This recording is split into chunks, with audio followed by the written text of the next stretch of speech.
ಭರತ್ ಕುಂಬ್ಳೆಲ್ಲ ಮನೆ ಮೇಲೆ ರೈಡ್ ಮಾಡ್ತಾರೆ, ಸರ್ಚ್ ವಾರೆಂಟ್ ಇಟ್ಕೊಂಡು ರೈಡ್ ಮಾಡ್ತಾರೆ. ಯಾಕಂದ್ರೆ ಇಡೀ ಮನೆ ಅವ್ರು ಸರ್ಚ್ ಮಾಡಬೇಕಿತ್ತು ಅವ್ರಿಗೆ. ಇಲ್ಲೇ ಹುಡುಗರು ಸೇರಿ ಅವ್ರನ್ನ ಹಿಡಿದ್ರು. ಅಲ್ಲಿವರೆಗೆ ಹಿಂದೂ ಪರ ಸಂಘಟನೆಗಳಿಗೆ ಈ ವಿಚಾರ ಗೊತ್ತಿರಲಿಲ್ಲ. ಅಲ್ಲ, ಇವರು ದನಗಳನ್ನ ಓಡಿಸ್ಕೊಂಡು ಬಂದವರು ಎಲ್ಲಾ ಧರ್ಮದವರು ಇದ್ರು. ಎಲ್ಲಾ ಧರ್ಮದವರು, ಅದರಲ್ಲಿ ಮುಸ್ಲಿಮರೇ ಜಾಸ್ತಿ. ದನಗಳು ಇದ್ದದ್ದು ಮುಸ್ಲಿಮರದ್ದೇ. ಅತಿ ಹೆಚ್ಚು ಮುಸ್ಲಿಮರದೇ ಇರುತ್ತೆ. ಮುಸ್ಲಿಮರದೇ, ಯಾಕಂದ್ರೆ ಆ ಏರಿಯಾದಲ್ಲಿ ಮುಸ್ಲಿಮರು ಹೈನುಗಾರಿಕೆ ಮಾಡ್ತಾ ಇದ್ರು. ಪೊಲೀಸರು ಏನಾದ್ರು ಯಾವ ಕಡೆಯಿಂದ ಬಂದ್ರು ಸಹ ಆರಾಮವಾಗಿ ತಪ್ಪಿಸಿಕೊಂಡು ಹೋಗ್ಲಿಕ್ಕೂ ಅಷ್ಟೇ ಜಾಗಗಳು. ರೇಡ್ ಮಾಡ್ತಾರಂದ್ರೆ ಅಂತಂದ್ರೆ ನಿಮ್ಗೆ ಆರಾಮವಾಗಿ ತಪ್ಪಿಸಿಕೊಂಡು ಹೋಗ್ಲಿಕ್ಕೂ ಜಾಗಗಳಿವೆ. ಮತ್ತೆ ಪೊಲೀಸರು ಬರುದು ಅಷ್ಟು ದೂರದಿಂದಲೇ ಕಾಣ್ತಾ ಇರ್ತದೆ. ಈಗ ಈ ಅಬ್ದುಲ್ ರೆಹಮಾನ್ ಕೇಸಲ್ಲಿ ಜಾಮೀನು ಆಗೋದಕ್ಕೆ ಎಷ್ಟು ವರ್ಷ ಆಗುತ್ತೆ ಸರ್? ಈಗ ಕೋಕಾ ಕಾಯ್ದೆಯನ್ನು ಅಟ್ರಾಕ್ಟ್ ಮಾಡಿದ್ರಿಂದ ಈ ಕೇಸಲ್ಲಿ ಒಂದು 2 ವರ್ಷದವರೆಗೆ ಜಾಮೀನು ಆಗುತ್ತೆ. ಅವನು ಹೌದು. ಈಗ ನಾವು ನೋಡಿ IPC ಯಲ್ಲಿ 120B ಸೆಕ್ಷನ್ ಏನಿದೆ, ಕಾನ್ಸ್ಪಿರಸಿ ಯಾರು ಮಾಡಿದ್ರು, ಲೆಕ್ಚರರ್, ಲೆಫ್ಟಿಸ್ಟ್ ಮನೋಭಾವನೆಯ ವ್ಯಕ್ತಿ, ಅವರು ಈ ದನಗಳನ್ನು ಹಿಡಿಯುವಂತ ಈ ಬಲಪಂಥೀಯ ಸಂಘಟನೆಗಳ ಯುವಕರು ಏನ್ ಮಾಡ್ತಾ ಇದ್ದಾರೆ ಅದನ್ನು ವಿರೋಧಿಸಿ ಒಂದು ಹೇಳಿಕೆ ಕೊಡ್ತಾರೆ ಮತ್ತು ಅವರು ಒಂದು ಪತ್ರಿಕಾಗೋಷ್ಠಿಯನ್ನು ಮಾಡ್ತಾರೆ. ಅವರ ಮೈ ಮೇಲೆ ಸೆಗಣಿ ಸುರಿದಂತಹ ಪ್ರಕರಣ ನಡೆಯಿತು. ಆ ಪ್ರಕರಣದಲ್ಲಿ ಪ್ರಮುಖವಾಗಿ ಗುರುತಿಸಿಕೊಂಡದ್ದೇ ಭರತ್ ಕುಂಬ್ಳೆಲು. ಅವರು ಒಂದು ರೀತಿಯಲ್ಲಿ ಒಂದು ಸಂಘಟನೆ ಆಗ್ತಾ ಇದ್ದಾರೆ ಅಂತ ಅದರಿಂದಾಗಿ ಅವರನ್ನು ಟಾರ್ಗೆಟ್ ಮಾಡಿದ್ರು. ಅವರು ರಿಕ್ಷಾ ಡ್ರೈವರು, ಅಂಗವಿಕಲ ವ್ಯಕ್ತಿಯೊಬ್ಬರು BD ಬ್ರಾಂಚ್ ನಡೆಸ್ತಾ ಇದ್ರು. ಹಿಂದೂ, ಅವರ ಮನೆ ಹತ್ತಿರದವರೇ ಅವರು. BD ಬ್ರಾಂಚ್ ನಡೆಸ್ತಾ ಇದ್ರು. ಈತ ಅಲ್ಲಿ ಉಪ್ಪಿನಂಗಡಿಯಲ್ಲಿ ಒಂದು ಅಂಗಡಿ ವಿವಾದಕ್ಕೆ ಸಂಬಂಧಪಟ್ಟ ಹಾಗೆ ಇಲ್ಲಿಂದ ಹೋಗಿ ಅಲ್ಲಿ ಗಲಾಟೆ ಮಾಡಿ ಅಲ್ಲಿ ಕತ್ತಿಗಿತ್ತಿ ತೋರಿಸಿದಂತೇಳಿ ಅದೊಂದು ವಿಡಿಯೋ ವೈರಲ್ ಆಗಿ. ಅದು ಕಿರಾಣಿ ಅಂಗಡಿ ಇದೆ, ಕಿರಾಣಿ ಅಂಗಡಿಯಲ್ಲಿ CC ಕ್ಯಾಮರಾ ಇತ್ತು, ಅಲ್ಲಿಂದ ಅದು ಅಲ್ಲಿ ರೆಕಾರ್ಡ್ ಆಗಿದೆ. ಬ್ಲಡ್ ಅಲ್ಲಿ ಇತ್ತಲ್ಲ, ಅದನ್ನೆಲ್ಲ ಪೆಟ್ರೋಲ್ ಬಂಕ್ ಅಲ್ಲಿ ತೊಳೆದಿದ್ದಾರೆ. ಅಲ್ಲಿ ಪೆಟ್ರೋಲ್ ಬಂಕ್ ಅಲ್ಲಿ CC ಕ್ಯಾಮರಾ ಇತ್ತು, ಅದು ಸಹ ರೆಕಾರ್ಡ್ ಆಗಿದೆ. ಸರ್ ನಮಸ್ತೆ. ನಮಸ್ತೆ. ಅಬ್ದುಲ್ ರೆಹಮಾನ್ ಕೇಸಿನಲ್ಲಿ ಇದ್ದಂತ ಭರತ್ ಕುಂಬ್ಲೇಲ್ ಏನ್ ಅಬ್ಸ್ಕ್ಯಾಂಡ್ ಇರ್ತಾರೆ, ಅವ್ರು ಇವತ್ತು ಬಂಧನವಾಯ್ತಾ ಸರ್ ಅಥವಾ ಸರೆಂಡ್ರಾ? ಏನಾಗಿದೆ ಸರ್ ಇವತ್ತೇನು ಹೊಸ ಬೆಳವಣಿಗೆ? ತುಂಬಾ ದೊಡ್ಡ ಮಟ್ಟದಲ್ಲಿ ಚರ್ಚೆ ನಡೀತಾ ಇದೆ. ನೋಡಿ, ಭರತ್ ಕುಂಬ್ಲೇಲು ಅಬ್ದುಲ್ ರೆಹಮಾನ್ ಕೊಲೆ ಪ್ರಕರಣಕ್ಕೆ ಸಂಬಂಧಪಟ್ಟಂತೆ ಭೂಗತನಾಗಿದ್ದ. ಆತನ ಮೇಲೆ ಅಶ್ರಫ್ ಕಲೈ ಕೊಲೆ ಪ್ರಕರಣಕ್ಕೆ ಸಂಬಂಧಿಸಿದಂತೆ ನ್ಯಾಯಾಲಯದಿಂದ ವಾರಂಟ್ ಇತ್ತು. ಆ ವಾರಂಟಿಗೆ ಸಂಬಂಧಪಟ್ಟ ಹಾಗೆ ಜಿಲ್ಲಾ ಸೆಷನ್ಸ್ ನ್ಯಾಯಾಲಯಕ್ಕೆ ಇವತ್ತು ಶರಣಾಗಿದ್ದಾನೆ. ಇನ್ನು ನ್ಯಾಯಾಲಯ ಆತನನ್ನ ಅಬ್ದುಲ್ ರೆಹಮಾನ್ ಕೊಲೆ ಪ್ರಕರಣಕ್ಕೆ ಸಂಬಂಧಪಟ್ಟಂತೆ ಆತ A1 ಆಗಿರುವುದು, ಆತನನ್ನು ಬಂಟ್ವಾಳ ಗ್ರಾಮಾಂತರ ಪೊಲೀಸರು ಇನ್ನು ನ್ಯಾಯಾಲಯಕ್ಕೆ ಬಾಡಿ ವಾರಂಟ್ ಮೇಲೆ ಅರ್ಜಿ ಸಲ್ಲಿಸಿ ಆತನನ್ನು ಕಸ್ಟಡಿ ತಗೊಂಡು ಮತ್ತೆ ವಿಚಾರಣೆ ನಡೆಸಿ ಮತ್ತೆ ನ್ಯಾಯಾಲಯಕ್ಕೆ ಹಾಜರುಪಡಿಸುತ್ತಾರೆ. ಅದು ಹೇಗೆ ಸರ್ ಅಬ್ದುಲ್ ರೆಹಮಾನ್ ಕೇಸಲ್ಲಿ? ಯಾಕಂತ ಹೇಳಿದ್ರೆ ಒಂದು ಕೊಲೆ ಪ್ರಕರಣದಲ್ಲಿ ಆರ್ಗನೈಸ್ ರೀತಿಯಲ್ಲಿ ಕ್ರೈಮ್ ಮಾಡ್ತಾರೋ ಅವರೇ ಅದರಲ್ಲಿ A1 ಆಗೋದು. ಹತ್ಯೆ ಮಾಡಿದವರು ಎಲ್ಲರೂ A2, A3, A4 ಈ ರೀತಿಯಾಗಿ ಹೋಗ್ತಾರೆ. ಯಾರು ಕಾನ್ಸ್ಪಿರಸಿ ಮಾಡ್ತಾರೆ A1 ಆಗ್ತಾರೆ. ಒಟ್ಟಿಗೆ ಅದರಲ್ಲಿ 14 ಮಂದಿ ಆರೋಪಿಗಳಿದ್ದಾರೆ. ಹಾಗಾದ್ರೆ ಯಾರು ಈ ಭರತ್ ಕುಂಬ್ಲೇಲ್ ಸರ್? ಭರತ್ ಕುಂಬ್ಲೇಲು ಅಂತ ಹೇಳಿದ್ರೆ ಸುಮಾರು ಒಂದು 20 ವರ್ಷಗಳ ಹಿಂದೆ ದಕ್ಷಿಣ ಕನ್ನಡ ಜಿಲ್ಲೆಯಲ್ಲಿ ಗೋಹತ್ಯೆಯ ವಿರುದ್ಧ ಹಿಂದೂ ಪರ ಸಂಘಟನೆಗಳು ಒಂದು ಹೋರಾಟವನ್ನು ಜಾರಿಗೊಳಿಸಿ, ಯಾಕಂದ್ರೆ ಮನೆಯಿಂದ ಮೇಲ್ ಬಿಟ್ಟಂತ ದನಗಳನ್ನ ಕದ್ದುಕೊಂಡು ಹೋಗುವಂತಹ ತಂಡಗಳು ಇಲ್ಲಿ ಅಲ್ಲಲ್ಲಿ ಕಾರ್ಯಾಚರಣೆ. ನಮ್ಮ ಮಂಗಳೂರಿನ ಹೊರವಲಯದ ಮುಡಿಪು ಅಂತ ಹೇಳಿದ್ರೆ ನಾವು ಕೋಲಾರ ಯೂನಿವರ್ಸಿಟಿ ಎಲ್ಲ ಇದೆಯಲ್ಲ, ಆ ಭಾಗದ ದನಗಳು ನಾಪತ್ತೆ ಆಗ್ತಾ ಇದ್ದವು. ಯಾಕಂದ್ರೆ ಅದು ಅತ್ಯಂತ ಗ್ರಾಮೀಣ ಪ್ರದೇಶ, ಮೇಲೆ ಬಿಟ್ಟದ ದನಗಳು ನಾಪತ್ತೆ. ಆ ಸಂದರ್ಭದಲ್ಲಿ ಅಲ್ಲಿನ ಹೈನುಗಾರರು ಯಾರಿದ್ದಾರೆ ಇವರೆಲ್ಲರೂ ಸೇರಿಕೊಂಡು ಒಂದು ತಂಡ ಕಟ್ಟಿಕೊಂಡು ಅದನ್ನೆಲ್ಲ ವಾಚ್ ಮಾಡ್ತಾ ಇದ್ವಿ. ಯಾರೋ ಒಂದು ತಂಡ ಇಲ್ಲಿಂದ ದನಗಳನ್ನ ಕಳ್ತನ ಮಾಡ್ತಾ ಇದ್ದೇವೆ ಅಂತ ಹೇಳಿ.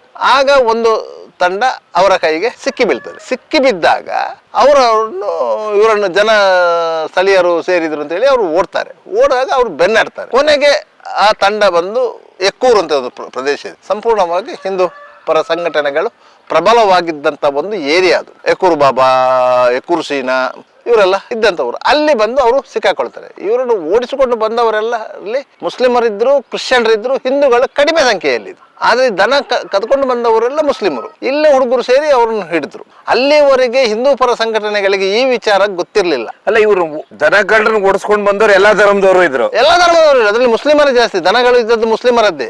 ಅತಿ ಹೆಚ್ಚು ಮುಸ್ಲಿಮರದೇ ಇರುತ್ತೆ. ಮುಸ್ಲಿಮರದೇ, ಯಾಕಂದ್ರೆ ಆ ಏರಿಯಾದಲ್ಲಿ ಮುಸ್ಲಿಮರು ಹೈನುಗಾರಿಕೆ ಮಾಡ್ತಾ ಇದ್ರು. ಈಗಲೂ ಒಂದು ಮುಸ್ಲಿಂ ಫ್ಯಾಮಿಲಿ ಭಾರಿ ದೊಡ್ಡ ಮಟ್ಟದಲ್ಲಿ ಒಂದು ಫಾರ್ಮ್ ಮಾಡ್ತಾ ಇದೆ. ಹಾಗೆ ಅಲ್ಲಿಂದ ಹಿಂದೂ ಪರ ಸಂಘಟನೆಗಳು ಈ ದನಗಳರನ್ನು ಹಿಡಿಬೇಕು ಅಂತ ಒಂದು ವ್ಯವಸ್ಥೆ ಏನಿದೆ ಅದನ್ನು ಮಟ್ಟ ಹಾಕಬೇಕಂತ ಹೇಳಿ ಹಿಂದೂ ಪರ ಸಂಘಟನೆಗಳು ಹೊರಡ್ತವೆ. ಯಾಕಂತ ಹೇಳಿದ್ರೆ ಇಲ್ಲಿ ದಕ್ಷಿಣ ಕನ್ನಡ ಜಿಲ್ಲೆಯಲ್ಲಿ ಸ್ಲಾಟರಿಂಗ್ ಹೌಸ್ ಅಂತ ಇದ್ದದ್ದು ಒಂದು ಮಾತ್ರ ಮಹಾನಗರ ಪಾಲಿಕೆಯ ವ್ಯಾಪ್ತಿಯಲ್ಲಿ ಒಂದು ಸ್ಲಾಟರಿಂಗ್ ಹೌಸ್ ಇರೋದು, ಕುದ್ರೋಳಿಯಲ್ಲಿ ಇರೋದು. ಈಗ ಅದು ಸಹ ಬಂದಾಗಿದೆ. ಆದ್ರಿಂದ ಇಲ್ಲಿ ದನಗಳನ್ನು ಕಡಿಲಿಕ್ಕೆ ಕಸಾಯಿಖಾನೆಗಳು ಇಲ್ಲ, ಈಗಲೂ ಇಲ್ಲ.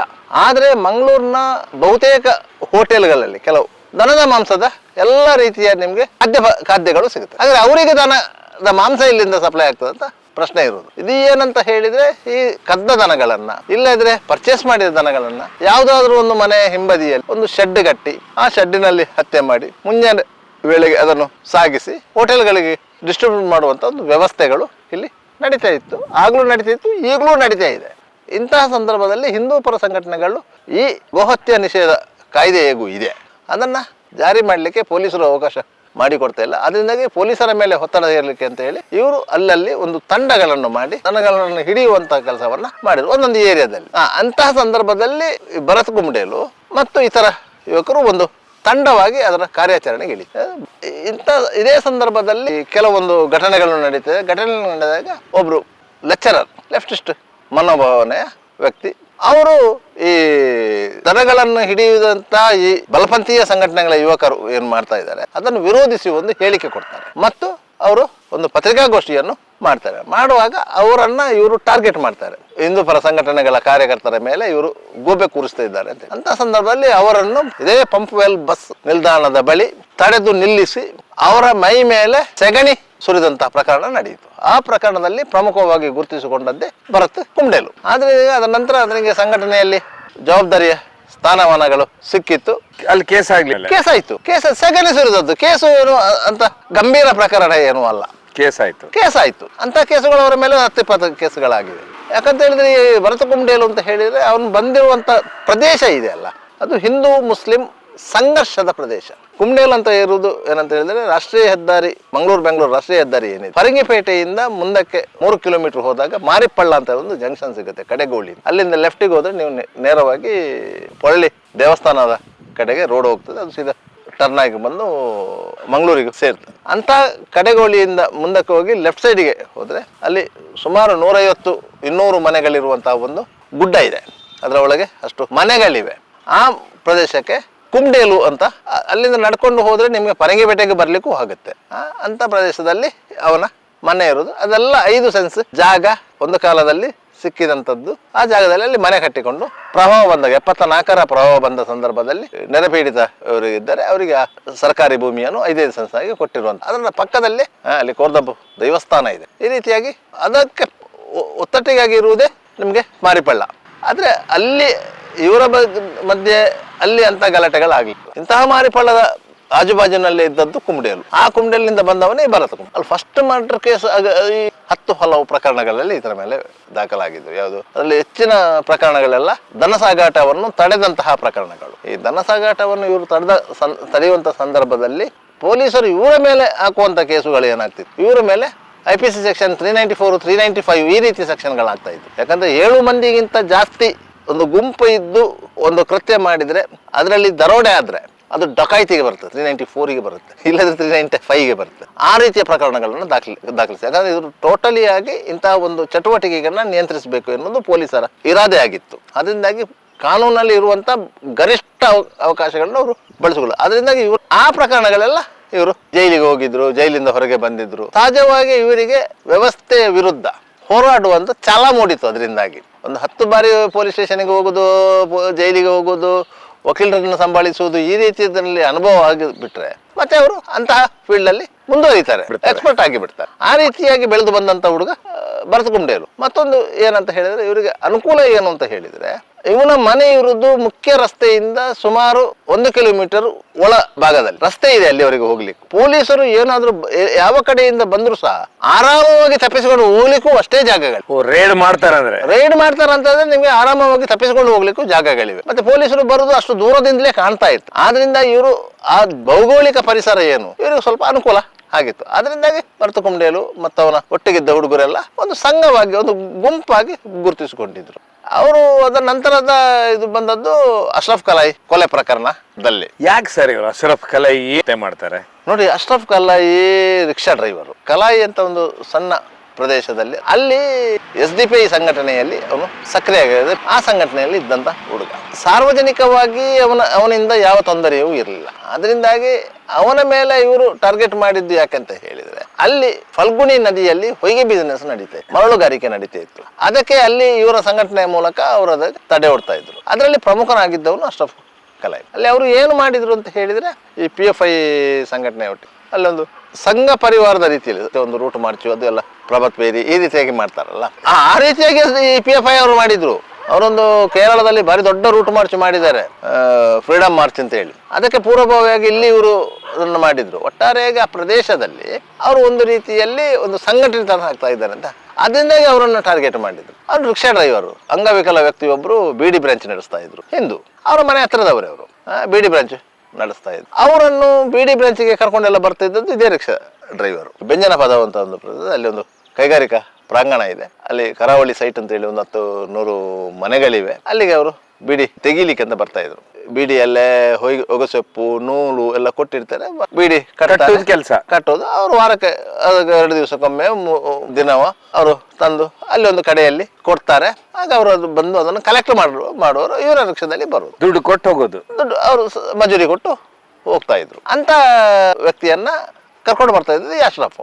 ಅದನ್ನು ಗಮನಿಸಿದಂತ ಭರತ್ ಕುಂಬ್ಡೇಲ್ ಮತ್ತು ಅವನ ಒಟ್ಟಿಗಿದ್ದ 4 ಮಂದಿ ಬೈಕಿನಲ್ಲಿ ಬಂದು ರಿಕ್ಷಾದಲ್ಲಿ ಕೂತಿದ್ದಂತಹ ಅಶ್ರಫ್ನ ಮೇಲೆ ಅಟ್ಯಾಕ್ ಮಾಡಿದ್ರು. ಅವನು ಅಲ್ಲೇ ಡೆತ್ ಆಗ್ತಾನೆ. 100 ಮಂದಿ ನೋಡಿದ್ರು. ಮತ್ತೆ ಅವರಲ್ಲಿಂದ ಪರಾರಿ ಆದ್ರು, ಮತ್ತೆ ಪೊಲೀಸರಿಗೆ ಸಿಕ್ಕಾಕೊಂಡ್ರು. ಆ ಕೇಸಿನಲ್ಲಿ ಆತ ಅರೆಸ್ಟ್ ಆಗಿ ಜೈಲಿಗೆ ಹೋಗಿದ್ದ. ಮತ್ತೆ ಆ ಪ್ರಕರಣದಲ್ಲಿ ಒಂದು 3-4 ತಿಂಗಳ ನಂತರ ಜಾಮೀನಲ್ಲಿ ಹೊರಗೆ ಬರ್ತಾನೆ. ಆ ಘಟನೆಯ ನಂತರ ನಿಮಗೆ ಮತ್ತಷ್ಟು ಈತ ಸಂಘ ಪರಿವಾರದ ಸಂಘಟನೆಗಳಲ್ಲಿ ಸಕ್ರಿಯರಾಗಿ ಬೆಳೆದ. ಆತ ಅಲ್ಲಿ ಉಪ್ಪಿನಂಗಡಿಯಲ್ಲಿ ಒಂದು ಅಂಗಡಿ ವಿವಾದಕ್ಕೆ ಸಂಬಂಧಪಟ್ಟ ಹಾಗೆ ಇಲ್ಲಿಂದ ಹೋಗಿ ಅಲ್ಲಿ ಗಲಾಟೆ ಮಾಡಿ ಅಲ್ಲಿ ಕತ್ತಿಗಿತ್ತಿ ತೋರಿಸಿದಂತೇಳಿ ಅದೊಂದು ವಿಡಿಯೋ ವೈರಲ್ ಆಗಿ ಅದು ಮತ್ತೊಂದು ಕೇಸ್ ಆಗಿ ಈ ರೀತಿಯ ಕೆಲವು ಘಟನೆಗಳಲ್ಲೂ ಆತ ಭಾಗಿಯಾಗಿದ್ದ. ಇಂತಹ ಹಿನ್ನೆಲೆ ಭರತ್ ಕುಂಬ್ಡೇಲ್ ಇದೀಗ ಅಬ್ದುಲ್ ರೆಹಮಾನ್ ಕೊಲೆ ಪ್ರಕರಣದಲ್ಲೂ ಭಾಗಿಯಾಗಿದ್ದಾನೆ. ಅಬ್ದುಲ್ ರೆಹಮಾನ್ ಕೊಲೆ ಪ್ರಕರಣದಲ್ಲಿ ಸರ್ ಈಗ 14 ಜನ ಸಿಗ್ತಾರಲ್ಲ, ಅದು ತುಂಬಾ ಇಂಟ್ರೆಸ್ಟ್ ಆಗಿದೆ ಅಲ್ಲ, ಅದು ಹೇಗೆ ಸಿಗ್ತಾರೆ ಸರ್? ಅದು ನೋಡಿ, ಅಬ್ದುಲ್ ರೆಹಮಾನ್ ಕೊಲೆ ಆಗಿದ್ದು ಹಗಲೊತ್ತನೆ. ಅಬ್ದುಲ್ ರೆಹಮಾನ್ ಹೊಡೆದವರು ಎಲ್ಲರೂ ಅಲ್ಲಿ ಎದುರಿಗಿದ್ದಂತ 4-5 ಮಂದಿ ಏನಿದ್ದಾರೆ ಅವರೆಲ್ಲ ಅಲ್ಲಿಯ ಸ್ಥಳೀಯರೇ, ಅವರ ಸ್ನೇಹಿತರೆ. ದೀಪಕ್ರ ಮನೆಗೆ ಹೊಯ್ಗೆ ಹಾಕಿ ಹೋದವರು. ದೀಪಕ್ ಮತ್ತು ಅವರಿಗೆ ಮಾತುಕತೆ ಆದ ಅಷ್ಟೊತ್ತಿಗೆ ಹಿಂಬದಿಯಿಂದ ಬಂದು ಅವನ ಮೇಲೆ ಅಟ್ಯಾಕ್ ಮಾಡಿದ್ದಾರೆ. ಎಲ್ಲರೂ ಪರಿಚಯದವರೇ. ಅಲ್ಲಿ ಸುತ್ತಮುತ್ತ ಕೆಲವರು ವಾಸ ಮಾಡ್ತಾ ಇದ್ರು, ಎಲ್ಲ ಅಲ್ಲಿಯವರೇ. ಎಲ್ಲೋ ಹೊರಗಿಂದ ಜನ ಹಿಡ್ಕೊಂಡು ಬಂದು ಏನೋ ಹತ್ಯೆ ಮಾಡಿದ್ದೇನಲ್ಲ. ಅಲ್ಲಿ ಏನಾಗಿತ್ತು ಅಂತ ಹೇಳಿದ್ರೆ ಸೋಸೈಟಿ ಹತ್ಯೆ ಆಯ್ತಲ್ಲ, ಅದಕ್ಕೆ ಪ್ರತಿಯಾಗಿ ಇನ್ನೊಂದು ಹತ್ಯೆ ಮಾಡ್ಬೇಕು ಅಂತ ಒಂದು ಇಂಟೆನ್ಷನ್ ಇತ್ತು. ಆಗ ಸುಲಭದಲ್ಲಿ ಸಿಗುವವರಿಗೆ ಅಬ್ದುಲ್ ರೆಹಮಾನ್ಗೆ ಫೋನ್ ಮಾಡಿದ್ರೆ ಬರ್ತಾನೆ, ಅವ ಹೇಗೆ ತಂದು ಹಾಕ್ತಾನೆ. ಹಿಂದೂಗಳೊಟ್ಟಿಗೆ ಚೆನ್ನಾಗಿದ್ದ, ಫೋನ್ ಮಾಡಿದ್ರೆ ತಂದು ಹಾಕ್ತಾನೆ. ಯಾರ ಮನೆಗೆ ತಂದು ಹಾಕಿದ್ದಾನೆ? ದೀಪಕನ ಮನೆಗೆ ತಂದು ಹಾಕಿದ್ದಾನೆ. ಆ ದೀಪಕ್ ಹತ್ರ ಫೋನ್ ಮಾಡಿಸು ಅಂತ ದೀಪಕ್ ಫೋನ್ ಮಾಡಿದ. ಹೊಯ್ಗೆ ಇಟ್ಕೊಂಡು ಬಂದ ಮಧ್ಯಾಹ್ನ ಹೊತ್ತಿಗೆ. ಇವರೆಲ್ಲ ತಲವಾರುಗಳನ್ನ ಅವನ ಡ್ರೈವರ್ ಇಟ್ಕೊಂಡು ಹೋದ್ದು. ತಲವಾರ್ ಇತ್ತು ಬರದಲ್ಲೇ, ಅವನ ಹಟ್ಟಿಯಲ್ಲೇ ತಲವಾರ್ಗಳಿದ್ದದ್ದು. ಅಲ್ಲಿಂದಲೇ ಅವನ ಡ್ರೈವರ್ ತಗೊಂಡು ಹೋಗಿರೋ. ಹಟ್ಟಿ ಅಂದ್ರೆ ಏನ್ ಸರ್ ಇದು? ಹಟ್ಟಿ ಅಂದ್ರೆ ದನಗಳನ್ನ ಸಾಕುವಂಥದ್ದು. ಸಾಮಾನ್ಯವಾಗಿ ಇವ್ರು ಏನ್ ಮಾಡ್ತಾರೆ ಅಂತ ಹೇಳಿದ್ರೆ ಗೋಶಾಲೆಗಳಿಗೆಲ್ಲ ಈ ಹಿಡಿದ ಇವರು ಅಕ್ರಮ ಸಾಗಾಟದ ದನಗಳನ್ನ ಹಿಡಿದು ಮತ್ತೆ ಗೋಶಾಲೆಗಳಿಗೆ ಕೊಡ್ತಾ ಇದ್ರು. ಅದರಲ್ಲಿ ಒಳ್ಳೆ ಜಾತಿಯ ಹಸುಗಳಿದ್ರೆ, ಒಳ್ಳೆ ಎತ್ತುಗಳಿದ್ರೆ, ಕೋಣಗಳಿದ್ರೆ ಅದನ್ನು ತಂದು ಸಾಕ್ತಾ ಇದ್ರು. ಅವನ ಮನೆಯಲ್ಲಿ ಒಂದು 4-5 ಜಾನುವಾರುಗಳು ಇತ್ತು. ಅದಕ್ಕಾಗಿ ಅವನ ಮನೆ ಹಿಂಬದಿಯಲ್ಲಿ, ಮನೆ ಅಂಡರ್ಗ್ರೌಂಡ್ ಅಲ್ಲಿ ಒಂದು ಹಟ್ಟಿ ಮಾಡಿದ. ಅದರಲ್ಲಿ ತಲವಾರು ಗಿಲವಾರು ಎಲ್ಲರನ್ನ ಅಡಗಿಸಿ ಇಟ್ಟಿರೋದು. ಈ ರೌಡಿಗಳು ಎಳ್ನೀರ್ ಮಾರೋದು ನೋಡಿ, ನಮ್ಗೆ ತೋರಿಕೆಗೆ ಹೇಗಾಗ್ತದೆ ಅಂತ ಹೇಳಿದ್ರೆ ಅದು ಒಂದು ಸೇವೆ ಅಂತ ಆಗುತ್ತೆ. ಯಾರೋ ಕಟೋಗರ ಬಾಯಿಗೆ ಹೋಗ್ತಿದ್ದದೊಂದು ಜಾನುವಾರುಗಳನ್ನು ರಕ್ಷಿಸಿ ಅದನ್ನು ತಂದು ಸಾಕುವುದು, ಅದು ಒಂದು ಗೋ ಸೇವೆ. ಆ ರೀತಿ ಅಂತ ಅದರಲ್ಲಿ ಮತ್ತೊಂದು ಲಾಭ ಇದೆ. ಅವರ ಪ್ರೊಟೆಕ್ಷನ್ಗಾಗಿ ಅವರು ಆಯುಧಗಳನ್ನ ಇಟ್ಕೊಳ್ಳುವ. ನೀವು ಆಯುಧಗಳನ್ನು ಇಟ್ಟುಕೊಳ್ಳುವುದು ಸಹ ಕಾನೂನಿನ ಪ್ರಕಾರ ಅಪರಾಧ. ರೌಡಿ ಶೀಟ್ ಆದವರು ಕಾನೂನಿನ ಪ್ರಕಾರ ಅಪರಾಧ. ಯಾರೇ ಸಾಮಾನ್ಯ ಮನುಷ್ಯರು ಸಹ ನಿಮಗೆ ಪರ್ಮಿಟೆಡ್. ಒಬ್ಬ ವ್ಯಕ್ತಿಗೆ ಎಷ್ಟು ಇಂಚಿನ ಚೂರಿ ಇಟ್ಕೊಳ್ಳಿಕ್ಕೆ ಅವಕಾಶ ಇದೆ, ಅದು ಸಹ ಮಡಚಿ ಇಟ್ಕೊಳ್ಬೇಕಂತ. ಅದಕ್ಕೆ ಹಿಂದಿನವರು ಏನೋ ಬುದ್ಧಿವಂತಿಕೆ ಮಾಡ್ತಾ ಇದ್ರು ಗೊತ್ತಾ? ಆ ಮಡಚುವ ಜಾಗದವನ್ನ ಸುತ್ತಿಗೆಯಿಂದ ಬಡಿದ್ದು ಮಡಿಚದ ಹಾಗೆ ಮಾಡ್ತಾ ಇದ್ರು. ಕೇಳಿದ್ರೆ ಹೇಳ್ಬೋದಲ್ಲ, ಅದು ಮಡಚುವುದಿಲ್ಲ ಸ್ವಾಮಿ ಅಂತ. ಮಡಚಿದ್ರೆ ಅಪರಾಧ ಅಲ್ಲ, ಬಿಡಿಸಿಟ್ರೆ ಮಾತ್ರ ಅಪರಾಧ. ಈ ರೀತಿ ಇತ್ತು. ಮತ್ತೆ ಉದ್ದದ ತಲವಾರುಗಳು, ಅದು ಬಾಯಿ ಇದ್ದದ್ದು ಅಂತ ಹೇಳ್ತೇವೆ ನಾವು, ಕಡಿಲಿಕ್ಕೆ ಆಗುವಂತ ಅಂತ ತಲವಾರುಗಳನ್ನ ಮನೆಯಲ್ಲಿ ಇಟ್ಟುಕೊಳ್ಳುವಾಗಿಲ್ಲ. ಆದ್ರೆ ಗ್ರಾಮೀಣ ಪ್ರದೇಶದಲ್ಲಿ ಅಂತ ತಲವಾರುಗಳು ಮನೆಯಲ್ಲಿ ಇರ್ತದೆ. ಯಾಕಂತ ಹೇಳಿ ಮಳೆಗಾಲದಲ್ಲಿ ಮೀನು ಹಿಡಿಲಿಕ್ಕೆ ಹೋಗ್ತಾರೆ, ತೋಡಿನಲ್ಲಿ ಹರಿಯುವ ನೀರಿನಲ್ಲಿ ಮೀನುಗಳನ್ನು ಹಿಡಿಲಿಕ್ಕೆ ಹೋಗ್ತಾರೆ. ಅದಕ್ಕೆ ಆ ಕತ್ತಿಯನ್ನು ಉಪಯೋಗ ಮಾಡ್ತಾರೆ. ಆದ್ರೆ ಆ ಕತ್ತಿಯಲ್ಲಿ ಬಾಯಿ ಇಲ್ಲ, ದಪ್ಪ. ಅದರಲ್ಲಿ ಕಡಿದ್ರೆ ಮೀನು ಸಾಯ್ತದೆ ಹೊರತು ಕಟ್ಟಾಗೋದಿಲ್ಲ. ಇಲ್ಲದ್ರೆ ನೀವು ಮನೆಗೆ ಉಪಯೋಗ ಮಾಡುವ ಕತ್ತಿಗಳು ಮಾತ್ರ, ಅದನ್ನು ಮಾತ್ರ ಇಟ್ಕೊಳ್ಬೇಕು. ಅಂತ ಕತ್ತಿ ಇದ್ರೆ ಅದಕ್ಕೆ ಬಾಯಿ ಇರಬಾರ್ದು. ಬಾಯಿ ಇಲ್ಲದ ಕತ್ತಿಗಳು ಅಫೆನ್ಸ್ ಅಲ್ಲ. ಬಾಯಿ ಇರುವ ಕತ್ತಿಗಳು ನೀವು ಇಟ್ಕೊಂಡ್ರೆ ಅದು ಮಾರಕ ಆಯ್ತದ ಪ್ರಶ್ನೆ. ಸೊ ಹೀಗಾಗಿ ಇವ್ರು ಗೋಗಳನ್ನ ಸಾಕ್ತಾರೆ.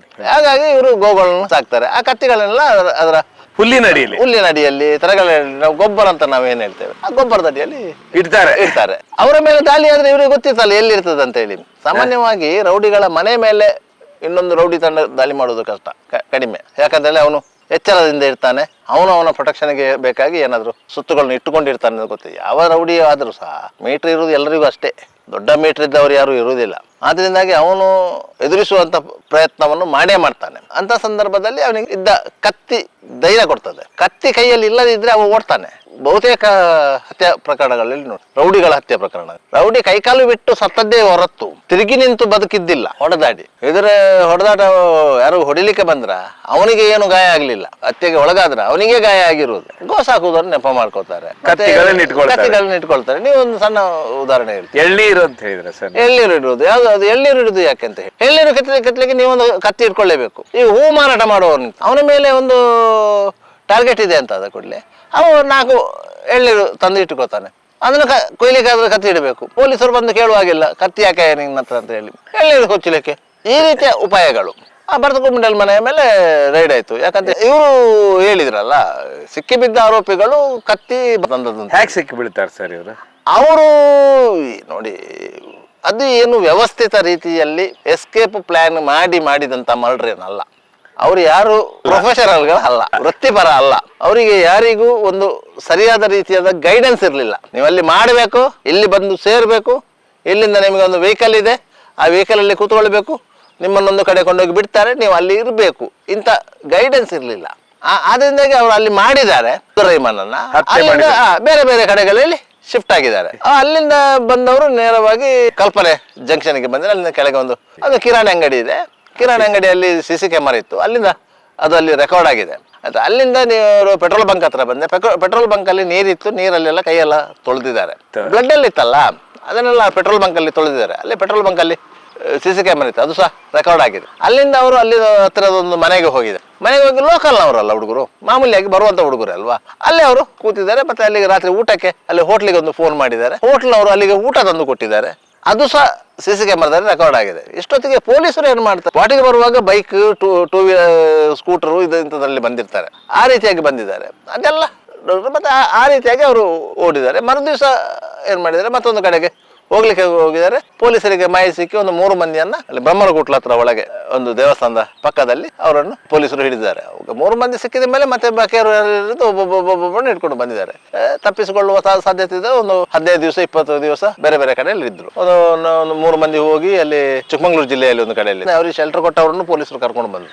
ಅಲ್ಲ, ಇವರು ಸುರಿಗೆ ಸಿಕ್ಕಿ ಬಿದ್ದವರೇ ಹೇಳಿದ್ರಲ್ಲ, ಇದ್ದದ್ದು ಕುಂಡೇಳು. ಅದು ಪೊಲೀಸರಿಗೆ ಆವತ್ತೇ ಆಗ್ಲೇ ಗೊತ್ತಾಗಿದೆ. ಸೋಶಿಟಿ ಹತ್ಯೆಗೆ ಇದು ಪ್ರತಿಕಾರದಲ್ಲಿ ಸ್ಪಷ್ಟವಾಗಿ ಗೊತ್ತಾಗಿದೆ. ಆದ್ರೆ ಈ ರೀತಿ ಕೂಲಿ ಕಾರ್ಮಿಕರು ಅವರೆಲ್ಲ, ಅವ್ರು ಕೂಲಿ ಕಾರ್ಮಿಕರು ಇವರು ಒಟ್ಟಿಗೆ ಇದ್ದವರಲ್ಲ. ಅಲ್ಲ, ಅವ್ರನ್ನ ಯಾಕೆ ಉಪಯೋಗಿಸ್ಕೊಳ್ತಾರೆ? ಅಲ್ಲ, ಒಟ್ಟಿಗೆ ಯಾರು ಬರ್ತಾರೆ ನೋಡಿ, ಒಟ್ಟಿಗೆ ಒಂದು 4 ಹುಡುಗರು ಬೇಕು. ಈ ಹುಡುಗರಿಗೆ ಹೇಗಿರ್ತದೆ, ಒಬ್ಬ ಅಣ್ಣ ಬೇಕು. ಆ ರೀತಿಯಾಗಿ ನಾವು ಭರತನೊಟ್ಟಿಗೆ ಇರುವವರು, ಅವರಿಗೊಂದು ಹೆಮ್ಮೆ ಅಲ್ಲಿ ಸ್ಥಳೀಯವಾಗಿ. ಯಾರು ಅವರ ತಂಟೆಗೆ ಯಾರು ಹೋಗಲ್ಲ. ಇವ್ರಿಗೆ ಭರತಕುಂಡಲಿಗೆ ಹೇಳ್ತಾರೆ ಅಂತ ಹೇಳಿ. ಒಂದು ಏರಿಯಾದಲ್ಲಿ ಒಬ್ಬ ಹೆಸರಿದ್ದ ಒಬ್ಬ ರೌಡಿ ಇದ್ರೆ ಅವನೊಟ್ಟಿಗೆ ಒಂದು 4 ಮಂದಿ ಹುಡುಗರು ಇದ್ದೇ ಇರ್ತಾರೆ. ಭರತಕುಂಡಲ ಮನೆ ಮೇಲೆ ರೈಡ್ ಮಾಡ್ತಾರೆ, ಸರ್ಚ್ ವಾರೆಂಟ್ ಇಟ್ಕೊಂಡು ರೈಡ್ ಮಾಡ್ತಾರೆ. ಯಾಕಂದ್ರೆ ಇಡೀ ಮನೆ ಅವನು ಸರ್ಚ್ ಮಾಡ್ಬೇಕಿತ್ತು. ಅವ್ರಿಗೆ ಅವನು ತಲವಾರ್ಗಳಲ್ಲಿ ಇಟ್ಟಿದ್ದ, ಅದೆಲ್ಲ ಗೊತ್ತಾಗ್ಬೇಕು. ಅದನ್ನೆಲ್ಲ ಮಾಡಿದ್ದಾರೆ. ಅಲ್ಲಿ ಯಾವುದೇ ವೆಪನ್ಗಳು ಸಿಗ್ಲಿಲ್ಲ. ಈಗ ಈ ಅಬ್ದುಲ್ ರೆಹಮಾನ್ ಕೇಸಲ್ಲಿ ಜಾಮೀನು ಆಗೋದಕ್ಕೆ ಎಷ್ಟು ವರ್ಷ ಆಗುತ್ತೆ ಸರ್? ಈಗ ಕೋಕಾ ಕಾಯ್ದೆಯನ್ನು ಅಟ್ರಾಕ್ಟ್ ಮಾಡಿದ್ರಿಂದ ಈ ಕೇಸಲ್ಲಿ ಒಂದು 2 ವರ್ಷದವರೆಗೆ ಜಾಮೀನು ಆಗುತ್ತೆ, ಸಾಮಾನ್ಯವಾಗಿ ಆಗಲ್ಲ. ಆದ್ರೆ ಇದರಲ್ಲಿ ಎಲ್ಲಿ ಇನ್ವೆಸ್ಟಿಗೇಷನ್ ಅಲ್ಲಿ, ಯಾಕಂದ್ರೆ ಹೇಳಿ ಕೋಕಾ ಅಟ್ರಾಕ್ಟ್ ಮಾಡಿದ ಮೇಲೆ ಅದಕ್ಕೆ ಪೂರಕವಾದ ಒಂದು ಆರೋಪ ಪಟ್ಟಿಯನ್ನು ಸಲ್ಲಿಸ್ತಾರೆ. ಆರೋಪ ಪಟ್ಟಿ ಸಲ್ಲಿಸಿದಾಗ ಇವರ ಹಿಂದಿನ ಬ್ಯಾಕ್ಗ್ರೌಂಡ್ ಇಷ್ಟು, ಆರೋಪಿಗಳ ಬ್ಯಾಕ್ಗ್ರೌಂಡ್ ಇಷ್ಟುಗಳು, ಅದರಲ್ಲಿ ಒಬ್ಬ ರೈ ಇದ್ದಾರೆ, ಮತ್ತೊಂದು ಅಶ್ರಫ್ ಕಲೈ ಮರ್ಡರ್ ಕೇಸಲ್ಲೂ ಆತ ಆರೋಪಿ ಆಗಿದ್ದ. ಅದರಿಂದ ಅದನ್ನೆಲ್ಲ ಸೇರಿಸಿದಾಗ ಇದರಲ್ಲಿ ಅವರ ಮೇಲೆ ಇದಾಗ್ತದೆ. ಅದರಿಂದ ಕೋಕಾ ಕೋರ್ಟು ಅಷ್ಟು ಸುಲಭದಲ್ಲಿ ಜಾಮೀನು ಕೊಡಲ್ಲ. ಸರ್, ಇವರೆಲ್ಲ ಈ ಹುಡುಗರಿಗೆ ಏನ್ ಹೇಳ ಬಯಸ್ತೀರಾ ಅಂತ ಹೇಳಿದ್ರೆ, ಇವ್ರಿಗೆಲ್ಲ ಒಂದು ತಲೆಯಲ್ಲಿ ಇರುತ್ತೆ. ನಾವು ಈ ಭಾಷಣಗಳನ್ನ ಕೇಳ್ತಾರ, ಹಿಂದೆ ಆ ಭಾಷಣದಲ್ಲಿ ರಾಜ ಮಹಾರಾಜರ ಕತೆ ಹೇಳ್ತಾರೆ. ಭಾಷಣಗಳನ್ನು ಮಾಡ್ಲಿಕ್ಕೆ ಆಗುತ್ತೆ, ಅದನ್ನು ಪಾಲಿಸ್ಲಿಕ್ಕೆ ಆಗೋದಿಲ್ಲ. ರಾಜ ಮಹಾರಾಜರು ಹಿಮದ ಉದ್ಧಾರಕ, ಧರ್ಮದ ರಕ್ಷಣೆಗಾಗಿ ಹೋರಾಟ ಮಾಡಿದ್ರು ಅಂತ ಹೇಳ್ತಾರೆ. ನಮ್ಮಲ್ಲಿ ಎಷ್ಟೋ ಕಥೆಗಳಲ್ಲಿ ಇದೆ, ಪಠ್ಯ ಪುಸ್ತಕಗಳಲ್ಲಿ ಇದೆ. ಧರ್ಮ ರಕ್ಷಣೆಗಾಗಿ ಅವರು ಕತ್ತಿಯನ್ನು ಹಿಡಿದ್ರು, ಅರಬ್ಬರ ವಿರುದ್ಧ ಹೋರಾಡಿದ್ರು, ಎಲ್ಲ ಹರಿದ್ರು ಗಿಡಿದ್ರು ಅಂತ ಎಲ್ಲ. ಅವರೆಲ್ಲ ಮಾಡಿದ್ದು ಅವರ ಸಂಸ್ಥಾನ ಉಳಿಸ್ಕೊಳ್ಳಿಕ್ಕೆ, ಅವರ ಆಸ್ತಿ ಉಳಿಸ್ಕೊಳ್ಳಿಕ್ಕೆ, ಸಾರ್ವಜನಿಕರ ಆಸ್ತಿಯನ್ನು ಉಳಿಸ್ಕೊಳ್ಳಿಕ್ಕೆ ಅಲ್ಲ, ಅವರವರ ಆಸ್ತಿಯನ್ನು ಉಳಿಸ್ಕೊಳ್ಳಿಕ್ಕೆ ಅವರು ಇದು ಮಾಡಿದ್ದಾರೆ. ಪೋರ್ಚುಗೀಸರ ವಿರುದ್ಧ ಅವರ ಆಸ್ತಿಯನ್ನು ಉಳಿಸ್ಕೊಳ್ಬೇಕಿತ್ತು. ಅದರಿಂದಾಗಿ ಎಲ್ಲ ರಾಜ ಮಹಾರಾಜರು ಅವರ ಆಸ್ತಿಯನ್ನು ಉಳಿಸ್ಕೊಳ್ಬೇಕಾಗಿ ಹೋರಾಟ ಮಾಡಿದ್ರು.